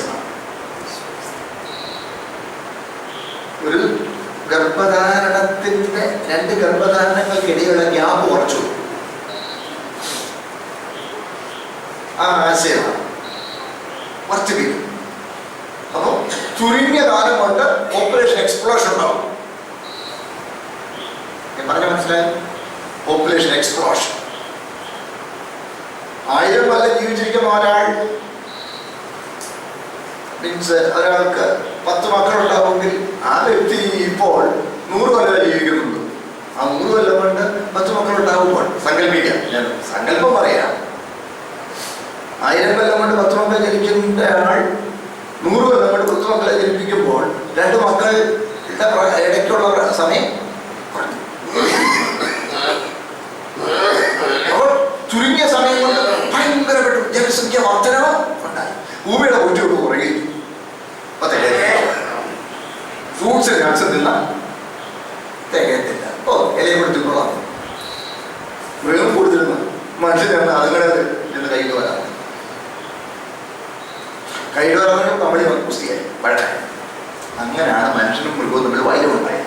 ഇപ്പൊ ഒന്നാമത് ഫ്രൂട്ട്സും നട്ട്സും, രണ്ടാമത്തത് വെജിറ്റബിൾസ്. ഇത് കഴിഞ്ഞു. നോഹയുടെ പ്രളയം കഴിഞ്ഞ് പിന്നെ ഭൂമിക്ക് അതിനേക്കാളും ഗതികേടുണ്ടായി. 10-ാം അധ്യായത്തിൽ ഭൂമിയിൽ പ്രളയം.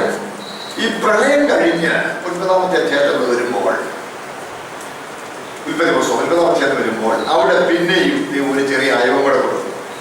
3-ാം വാക്യം, ഭൂചര ജന്തുക്കളൊക്കെയും നിങ്ങൾക്ക് ആഹാരമായിരിക്കട്ടെ, പച്ച സസ്യം പോലെ ഞാൻ സർവ്വം നിങ്ങൾക്ക് തന്നിരിക്കുന്നു. നോഹയുടെ കാലത്തിന് ശേഷമാണ് ബീച്ച് തിന്നാൻ.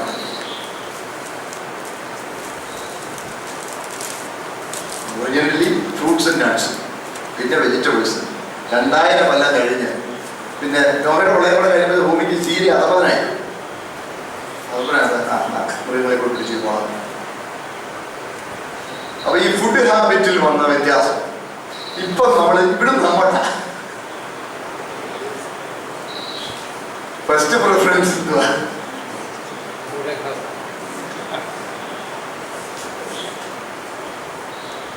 സെക്കൻഡ്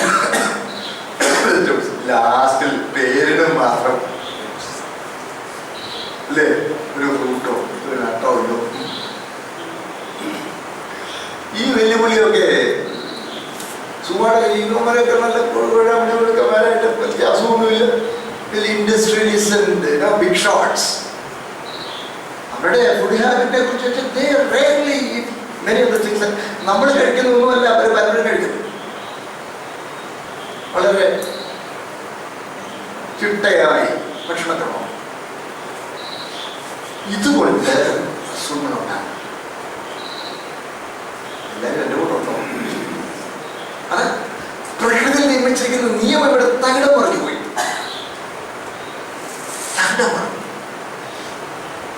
പ്രകൃതിയിൽ നിയമിച്ചിരിക്കുന്ന വ്യവസ്ഥകൾ ലംഘിക്കുന്നു. അങ്ങനെ അസുഖങ്ങളുണ്ടാവും. ഈ പൊല്യൂഷൻ, ഭൂമിക്കടി കിടക്കുന്ന എണ്ണ കുഴിച്ചെടുത്ത് തീ കത്തിച്ച് വായിലോട്ട് പറഞ്ഞു വിടുന്നു. എല്ലാവരും വലിച്ചില്ല. എല്ലാവരും ഞാൻ കേട്ടത് ചില വിദേശ രാജ്യങ്ങളിൽ ചിലർ ആത്മഹത്യ ചെയ്യാൻ ഉപയോഗിക്കുന്ന ഒരു രീതി. അന്നും വണ്ടി കൊണ്ടുവന്ന് ഗരാജിലോട്ട് കയറ്റി ഗരാജ് അങ്ങ് അടച്ചു. ഗരാജിൽ നിന്നുള്ള വഴി വാതിൽ കൂടെ തുറന്നിട്ട് ബെഡ്റൂമിൽ പോയി കിടന്നുറങ്ങും. എഞ്ചിൻ ഓഫ് ചെയ്തില്ല. ഫുൾ ടാങ്ക് പെട്രോൾ അടിച്ചിട്ട് എഞ്ചിൻ ഓഫ് ചെയ്താൽ വിട്ടേക്കും. ഇതിനകത്തോട് ഇങ്ങനെ എഞ്ചിൻ വർക്ക് ചെയ്ത് കാർബൺ മോണോക്സൈഡ് ഇങ്ങനെ ഇറങ്ങി പതിയെ ശ്വസിച്ച് അറിയത്തോന്നില്ല. ആത്മഹത്യ ചെയ്യാൻ അങ്ങനെയൊരു സിദ്ധമാരി അമേരിക്ക ഞാൻ കേട്ടോ.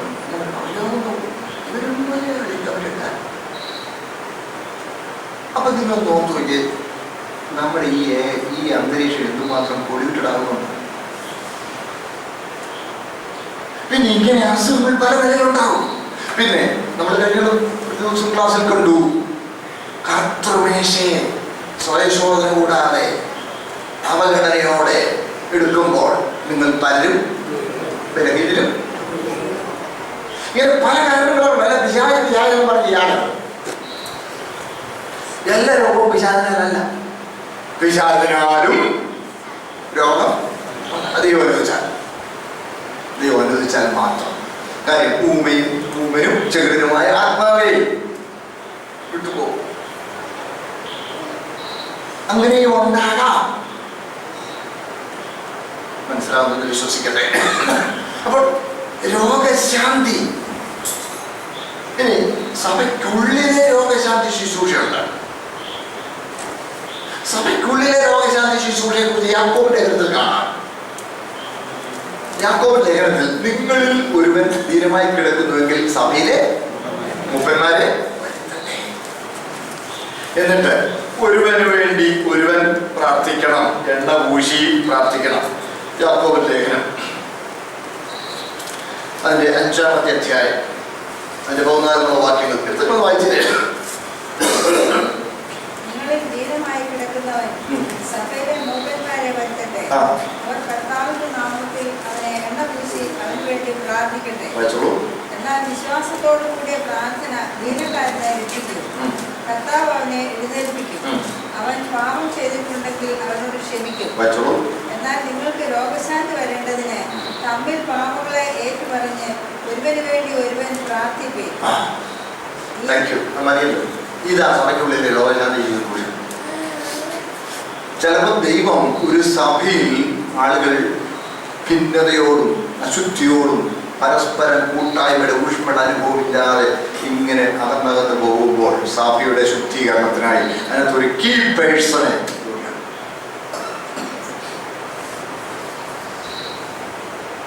അങ്ങനെയാവുമ്പോൾ മൂപ്പന്മാരെ വരുത്തണം. തമ്മിൽ പാപങ്ങളെ ഏറ്റുപറയണം. ഈ രോഗിയായി കിടക്കുന്നവൻ അവൻ ഏറ്റുപറയണം. തമ്മിൽ പാപങ്ങളെ ഏറ്റുപറഞ്ഞ് എണ്ണ പൂശി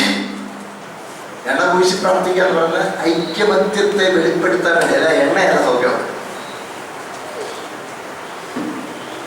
മൂപ്പന്മാർ ഒരുമിച്ച് എണ്ണ എടുത്തിട്ട് ഒരുമിച്ച് അവൻ ഈ മൂപ്പന്മാരെല്ലാവരും തമ്മിലുള്ള ഐക്യമത്യത്തിന്റെ അടയാളമായിട്ടാണ് എണ്ണ പൂശി പ്രാർത്ഥിക്കുക. ഇതിപ്പോ അതിന്റെ കുപ്പിക്കകത്ത് റെഡിമെയ്ഡ് കൊണ്ട് നടക്കുക. ഇത് 40 ദിവസം ഉപയോഗിച്ചപ്പോൾ ഇതിന്റെ ഞാൻ പ്രാർത്ഥിക്കാനിരുന്ന കുഷ്യന്റെ അകത്ത് പാക്ക് ചെയ്ത് വെച്ചിരുന്ന എണ്ണക്കുപ്പികളാണ്.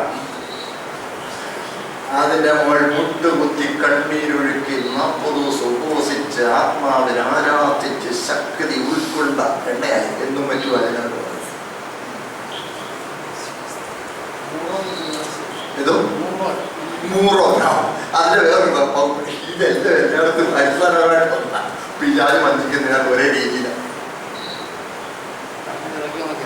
100 കാച്ചി കുടിക്കാൻ അതിനകത്ത് എന്താ പോകുന്നത്.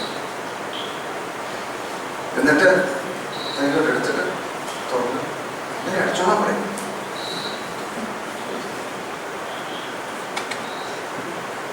നെറ്റിക്കൊരു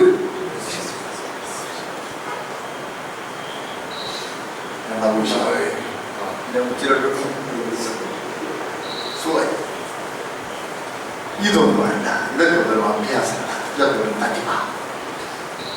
ഇങ്ങനെ എണ്ണ വിൽക്കുന്നവരാണ്. ദയവേ ചെയ്ത വഴിയൊന്നും ഇവിടെ എന്നെ നടന്നാലും ദൈവമക്കളെ നിങ്ങൾ അമ്മമാരും ആ വഴിയെ പോകും. എണ്ണയല്ല സൗഖ്യമാക്കുന്ന തൊട്ട് വാരം പറയുന്നുണ്ട്. നീതിമാന്റെ ശ്രദ്ധയോടുകൂടിയ ഒരുമിച്ച് പാപമേറ്റ് പറഞ്ഞ് ഭൂഷണ എണ്ണ സൗഖ്യമാക്കുന്നതല്ല, ശ്രദ്ധയോടുകൂടിയ അപ്പോൾ രോഗശാന്തി വരം. എന്നാൽ ഇതൊന്നും എന്തോ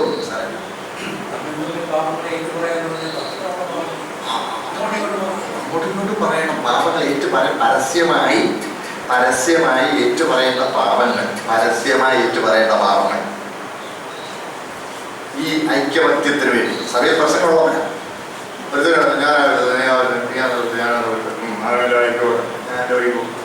ഇങ്ങനെ സഭകളൊക്കെ നടക്കും. ഈ സഭയെന്നൊക്കെ പറയുന്നത് നമ്മൾ ഇന്ന് കാണുന്ന കൂട്ടങ്ങളല്ല വേദപുസ്തകം പറയുന്ന സഭ.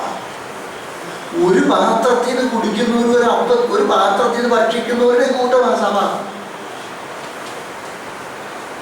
ഒരു ശരീരത്തിന്റെ അവയവങ്ങളാണ് സഭ, ഒരു കുടുംബത്തിലെ അംഗങ്ങളാണ്. അതേ അറിയാവുള്ളൂ, ബാക്കിയുള്ള വെറും കൂട്ടങ്ങളാണ്. അവിടെ തമിഴ് പ്രശ്നം അല്ല, അങ്ങനെ ചോദിക്കുന്നതിനകത്ത് പ്രസക്തിയുണ്ട്, എനിക്ക് മനസ്സിലാവും. ശ്രദ്ധിച്ച് പറയാം. അതായത് നമ്മൾ വ്യതിരിക്കരുത് കേട്ടോ. വ്യതിരിക്കുന്ന പറഞ്ഞാൽ കത്തോലിക്കരെ പുരോഹിതന്റെ അടുത്ത് കുമ്പസാരിക്കുന്ന പോലെ അവിടെ ഒരുത്തന്റെ മുമ്പിൽ കുമ്പസാരിക്കുന്നു, ഇവിടെ പൊതുസഭയിൽ കുമ്പസാരിക്കുന്നു എന്ന നില വരരുത്.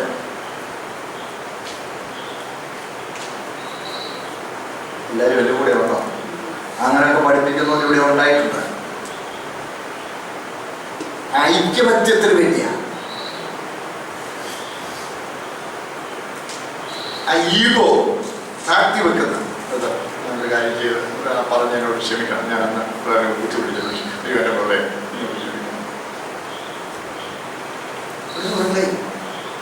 അങ്ങനെയുള്ള എത്രയോ സംഭവങ്ങൾ ഞാൻ കണ്ടിട്ടുണ്ട്. ഒരു തുക ഉൾപ്പെട്ട ഒരു കേസ് $3 lakh ഉൾപ്പെട്ട ഒരു കേസ്. അത് നഷ്ടമുണ്ടായി. സഭയുമായി ബന്ധപ്പെട്ട സഭയുടെ വണ്ടിയിൽ നിന്നാണത്. അതിന് കാരണക്കാരായ ആളുകൾ അവർ ബോധപൂർവം ഉണ്ടായിച്ച അബദ്ധത്തിൽ വന്നു പോയത് പ്രശ്നമായി. വർഷങ്ങളായിട്ട് അവർ കിട്ടിയില്ല. കോടതി കേസ് അയച്ചിട്ട് ജയിലിൽ സേവ് ചെയ്യേണ്ടി വന്നു. ഒത്തിരി വിമോഹ നഷ്ടം സഹിക്കേണ്ടി വന്നു. ഞാൻ ചില വർഷങ്ങൾക്ക് മുമ്പ് ഒരു കോൺഫറൻസ് സംബന്ധിക്കുമ്പോൾ എല്ലാ സഭകളും കൂടിയുള്ള കോൺഫറൻസ് ആയതുകൊണ്ട് അന്ന് പ്രശ്നമുണ്ടായി പിരിഞ്ഞു പോയ സഭയിലെ അംഗങ്ങളെല്ലാം ഒരു നല്ല ഭാഗത്തിൽ സംബന്ധിക്കുന്നുണ്ടായിരുന്നു. ഒരാഴ്ച മീറ്റിംഗായിരുന്നു. ദൈവത്തിൻ്റെ പരിശുദ്ധ ശക്തിയോടെ അവരുടെ ഹൃദയങ്ങളിൽ പരിവർത്തിക്കുകയും കോൺഫറൻസ് ഞായറാഴ്ച ഉച്ചയ്ക്ക് തിരികെയാണ്. ശനിയാഴ്ച വൈകിട്ട് ഉച്ചവരുന്ന സെഷൻ കഴിഞ്ഞപ്പോൾ ഫാസ്റ്റിംഗ് ആയതുകൊണ്ട് ഞാനിങ്ങനെ നടന്ന് പ്രാർത്ഥന നടക്കുമ്പോൾ അവിടെ ഡിന്നർ നടന്നുകൊണ്ടിരിക്കുന്നു. ഒരു സഹോദരി കുട്ടിക്കരഞ്ഞോട്ട് ഓടിയെടുത്തു വന്നു. പരിശുദ്ധാത്മ പ്രവർത്തിക്കുന്നു, ആളുകൾക്ക് മാറ്റം വരുന്നു. എന്നോട് മിണ്ടാതിരുന്നവർ എന്നോട് മിണ്ടുന്നു, എന്നോട് സംസാരിക്കുന്നു. അയ്യോ വലിയ മാറ്റം വരുന്നു. ദേവദാസം വിളിച്ചു. എനിക്ക് ഇവിടുത്തെ പ്രശ്നമൊന്നും അറിഞ്ഞുകൂടാ. അയ്യോ വലിയ പ്രശ്നമില്ലായിരുന്നേ. അതെല്ലാം ആളുകൾ എന്നോട് സംസാരിക്കുന്നു, ആളുകൾക്ക് വലിയ മാറ്റം വന്നിരിക്കുന്നു. ഞങ്ങൾക്ക് എല്ലാവർക്കും ഒന്നിച്ചൊന്നും കൂടണം. Why do you take initiative? ഞാൻ അങ്ങോട്ടും ഇങ്ങോട്ടും ഒന്ന് ക്ഷമ ചോദിക്കണം. അത് നിങ്ങളുടെ ഇതിനകത്ത് ബന്ധപ്പെട്ട ഭാഷമാരെ വിളിക്കാൻ പറഞ്ഞു. മാസവും കൂടിപ്പോയി 2-3 ഭാഷമാർ ശരിയാ സാറേ.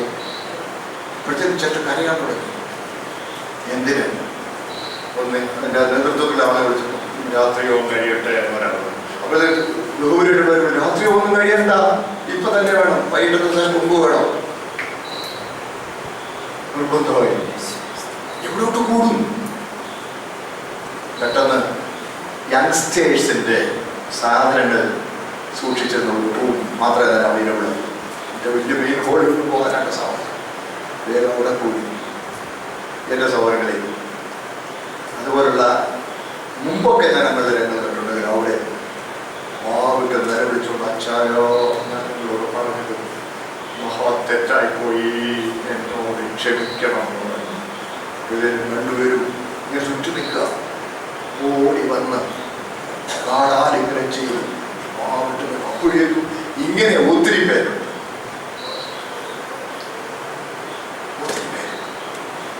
അവരത് മുഴുവൻ മാറണം നിലവിളിച്ച് കാര്യം ഒരുമിച്ചു. രാത്രിയോ ഒക്കെ സ്വർഗതുല്യമായ സന്തോഷമായി. സമ്പത്തിന്റെ അപഹാരം സന്തോഷത്തോടെ സഹിച്ചുകൊണ്ടേണ്ടിയിരിക്കുന്നത് അതെല്ലാം മറന്ന് എല്ലാവരും മറന്ന് ഒരു പുതിയ സമർപ്പണത്തിലേക്ക്. That was in 2009. അതാ ഇവിടെ പറയുന്നത്. തമ്മിൽ ഞാൻ ഒരു ഓർക്കുന്നു, ഞാനെന്നൊരു ഒരു ബ്രദറുണ്ട്. ആ ബ്രദറാണ് ഏറ്റവും അന്നത്തെ കഷ്ടം അനുഭവിച്ചത്. He was behind the bars for many years. ഞാൻ സഹിക്കത്തില്ല, എനിക്ക് വരാനുണ്ടോ? ഞാൻ വല്ലതും ചെയ്തിട്ടുണ്ടെങ്കിൽ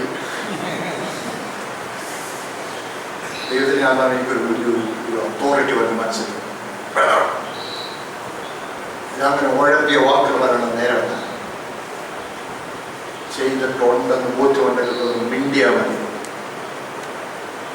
ഹൃദയപൂർവ്വം പറയാൻ മിണ്ടിയാൽ മതി. പെട്ടെന്ന് പരിശുദ്ധമായ സംഭവത്തിൻ്റെ ഹൃദയത്തോട് പൊട്ടിക്കറിഞ്ഞുകൊണ്ട് ചോദിച്ചിട്ട് ഓടി അത് ആ സന്തോഷകരമായ ഒരുമിക്കലിൻ്റെ ക്ലൈമാക്സാണ്. ആ അവസ്ഥയാണ്. ഇതാണ് നമ്മുടെ സമൂഹത്തിൽ ഉണ്ടാകുന്നത്. അതാണ് ഈ രോഗശാന്തി ഇരിക്കുന്നത്. അല്ലെ ചന്തയ്ക്കകത്ത് നടത്തുന്നത് രോഗശാന്തി ഇരിക്കുന്നത്. അത് വീര്യപ്രവർത്തിക്കണം. എൻ്റെ കൂടെ ഉണ്ടോ എല്ലാവരും?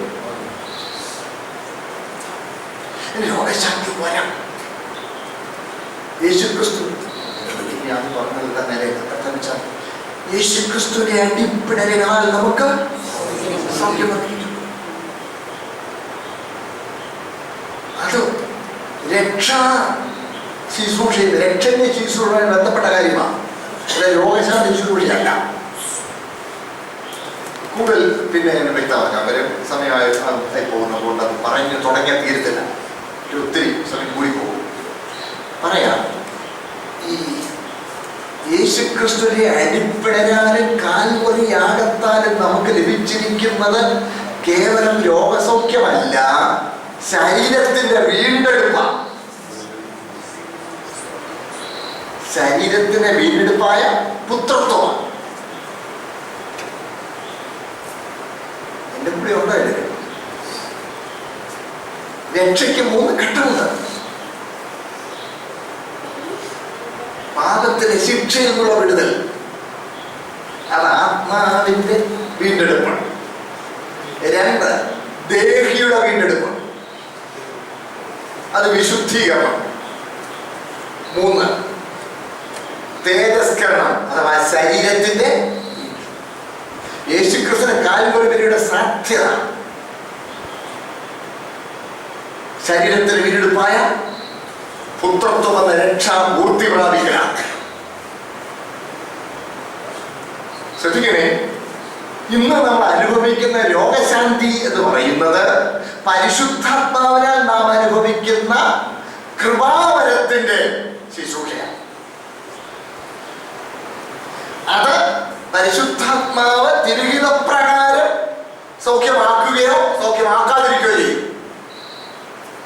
എന്നാൽ യേശുക്രിസ്തുവിന്റെ കാൽവരി യാഗത്താലുള്ള ശരീരത്തിന് വീണ്ടെടുപ്പായ പുത്രത്വം എന്ന് പറയുന്നത് എല്ലാവർക്കും, വിശ്വസിക്കുന്ന വിശുദ്ധ ജീവിതം നയിക്കുന്ന എല്ലാവർക്കും വാഗ്ദത്തം ചെയ്യപ്പെട്ടതാണ്. അതുപോലെ തന്നെയുണ്ടോ?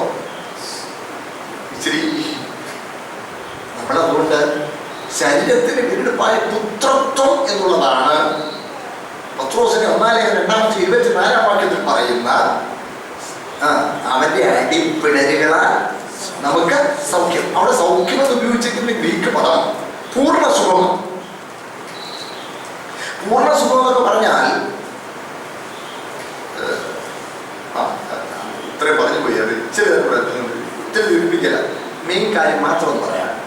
പൂർണ്ണസുഖം എന്ന് പറഞ്ഞാൽ ആദമിനെ ദൈവം സൃഷ്ടിക്കുമ്പോൾ അവന് ഉണ്ടായിരുന്ന ശരീരാരോഗ്യത്തിന്റെ അവസ്ഥയേക്കാൾ മെച്ചപ്പെട്ട ഒരു ശരീരാവസ്ഥയിലേക്കുള്ള ഉദ്ധാരണമാണ് അവന്റെ അടിപ്പിടലുകൾ നിങ്ങൾക്ക് സൗഖ്യം വന്നിരിക്കുന്നു എന്ന ആ സൗഖ്യം എന്നതുകൊണ്ട് അർത്ഥമാക്കുന്നത്.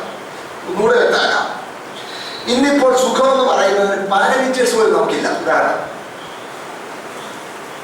പിന്നെ പോയി ചെക്ക് ചെയ്തു, ഷുഗർ ഉണ്ടോ? നോർമലാണ്. നോർമൽ എന്ന് പറയുന്നത് എന്തുവാ? എത്ര നോർമൽ? 80 മുതൽ 120 വരെ നോർമലാണ്. പക്ഷെ അതിന്റെ ഐഡിയൽ എത്ര എന്ന് പറഞ്ഞാൽ 50% വേരിയേഷൻ ഉണ്ടെങ്കിലും എന്തോ പറയും നോർമലാണ്. 80 മുതൽ 120 വരെ ആള് നോർമലാണ്. എന്ന് പറഞ്ഞാൽ 50% വേരിയേഷൻ പോലും നമുക്ക് നോർമലാണ്. അല്ലെ കറക്റ്റ് ആണ് എത്ര?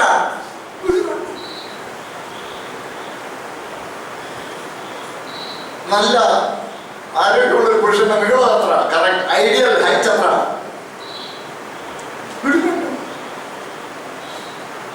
ഐഡിയൽ വെയിറ്റ് എത്ര? ഇത്ര മുതൽ ഇത്ര വരെ കറക്റ്റ് എത്ര? ഇവൻ ബോഡി ടെമ്പറേച്ചറിൽ പോലും ആളുകൾക്ക് വ്യത്യാസമുണ്ട്. നോർമൽ ടെമ്പറേച്ചർ എന്ന് പറയുന്നത് ഒരു വേരി ചെയ്യും. എന്ന് പറഞ്ഞാൽ നമ്മുടെ പാരാമീറ്റേഴ്സ് പോലും ഇന്ന് കറക്റ്റ്. പാരാമീറ്റേഴ്സ് പോലും കറക്റ്റ്. അപ്പോൾ പൂർണ്ണ സുഖം, തികഞ്ഞ ആരോഗ്യം, ഐഡിയൽ ഹെൽത്ത് എന്ന് പറയുന്നത് നമുക്കിത് ചിന്തിക്കാൻ പോലും കഴിയത്തില്ല. ആ സുഖമാണ് അരിപ്പിടലിനാൽ നമുക്ക് കിട്ടുന്നത്. അതെന്താ കിട്ടുന്നത്? കർത്താവ് ശരീരത്തിന് വീണ്ടെടുപ്പായ പുത്രത്വത്തിലാണ്. പൂർണ്ണ സുഖം, തികഞ്ഞ സുഖം അത് നമുക്ക് ലഭിക്കുന്നത്. അതാണ് കാൽവരി യാഗത്തിന്റെ സാധ്യത. എന്നാൽ ഇന്ന് നമ്മൾ അനുഭവിക്കുന്ന രോഗസൗഖ്യം എന്ന് പറയുന്നത് കൃപാവരം. കൃപാവരം അത് പരിശുദ്ധാത്മാവിനാൽ നമുക്ക് ലഭിക്കുന്ന കൃപാവരം. ചിലപ്പോൾ കിട്ടിയെന്നും വരും, ചിലപ്പോ കിട്ടിയത് പരിശുദ്ധാത്മാവിന്റെ ഹിതം പോലെയാണ്.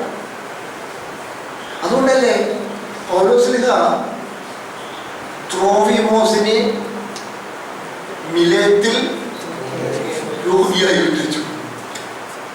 എന്റെ പൗലോസ് എന്നെ അന്യായമാണ് നിങ്ങൾ ചെയ്തത്. സഹയാത്രക്കാരനാണ്. ഞാൻ പറഞ്ഞ 2 തിമോത്തി 4:20 പൗലോസിന്റെ സഹയാത്രയിലാണ് ത്രോഫിമോസ്. വന്ന വഴിക്ക് സഹയാത്രക്കാരൻ ധീരമായപ്പോൾ മിലേത്ത് അവിടെ പരിചയക്കാരായ വിശ്വാസികളെ വിളിച്ച് ഇവനെ ടേക്ക് കെയർ ചെയ്തോന്ന് പറഞ്ഞു പോകും. എന്റെ ഓഗസ് എന്താ അങ്ങനെ ചെയ്തു? നിങ്ങൾക്ക് വരവില്ലേ? രോഗശാല വരവില്ലേ? ഉണ്ട്. എന്നാൽ അവനെ സൗഖ്യമായി കൊണ്ടുവരുന്നു. അവനെ അപ്പോൾ സൗഖ്യമാക്കാൻ ദൈവത്തിന് പ്രസാദം. കാരണം അത് കൃപാവരമാണ്.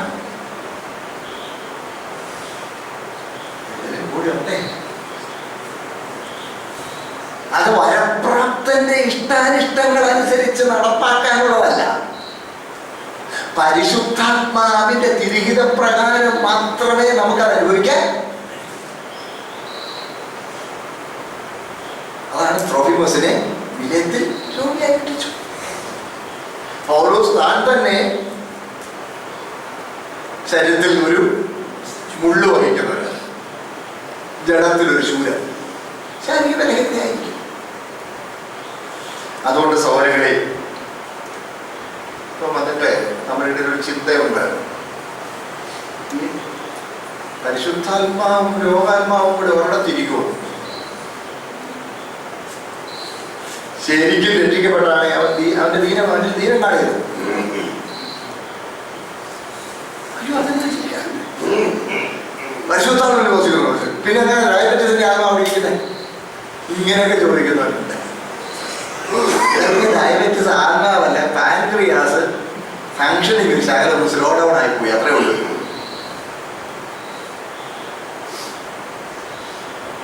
ഉണ്ടോ? അത് സപ്ലിമെന്റ് ചെയ്യാനായിട്ട് വിളിച്ച ഇൻസുലിൻ, ഹ്യൂമൻ ഇൻസുലിൻ എടുക്കും.